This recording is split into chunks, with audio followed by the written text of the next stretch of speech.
Did you know that there are parts of the history of the Ottoman Empire that were intentionally erased? Not because they were unimportant, but because they were too horrific to be told openly. History is often written by the victors, but not all truths are comfortable to pass on. And in the case of the Ottoman Empire, some facts are considered too dark, too cruel, and too dangerous to be taught in schools. Ironically, it was this secret that allowed the empire to survive for more than 6 centuries. Today we will uncover a history that is rarely discussed honestly.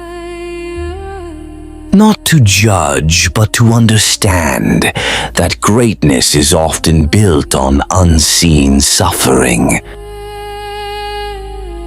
The Ottoman Empire is known as one of the greatest empires in world history. Its territory stretches from Eastern Europe, the Middle East, and North Africa. They had a legal, administrative, and military system that was highly advanced for its time.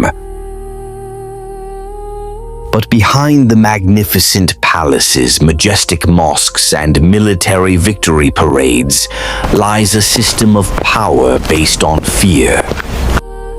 Fear of betrayal, fear of usurpation, and fear of destruction from within. And all this centered on one big problem: who has the right to be sultan? Unlike modern monarchies, which have clear rules of succession, the Ottomans did not have a system of automatic succession to the throne. Every son of the sultan has equal rights. This means that every death of a sultan always opens the door to civil war. History shows that many kingdoms collapsed not because of external enemies, but because of internal conflict. The Ottomans learned from that mistake in a very extreme way. In this system, compassion is considered weakness, doubt is considered a threat. And family is not a refuge, but a potential danger.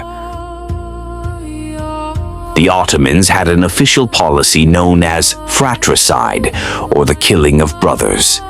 A newly ascended sultan was permitted, even encouraged, to kill all his brothers.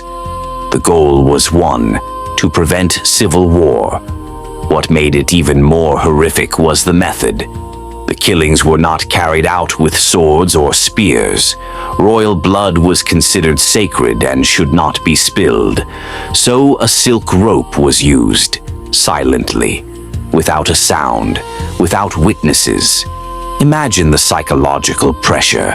A prince who grew up playing alongside his brothers had to end their lives to survive and maintain the stability of the state. For the Ottomans, this was no personal crime. It was state policy. However, not all the princes were killed. Some were imprisoned in places called cafes, which means cage. A prison within the palace, without bars, without chains, but more cruel than a regular prison. The princes lived in luxury, but were completely isolated from the outside world. No political experience, no leadership training, no freedom. Many suffer from mental disorders. Many ascend to power in fragile and unstable conditions. Ironically, efforts to prevent conflict actually produce weak leaders. The power struggle didn't stop with the princes. Behind the scenes, the mothers of the royal court wielded immense influence. If their sons failed to ascend the throne, their fates were also at risk. And so the intrigues began. Slander, manipulation, secret alliances. Some historians even say that the Ottoman court was a battlefield without weapons. Poison was more dangerous than the sword. Words were deadlier than spears. Every smile could conceal a threat. Every silence could mean the end of one's life.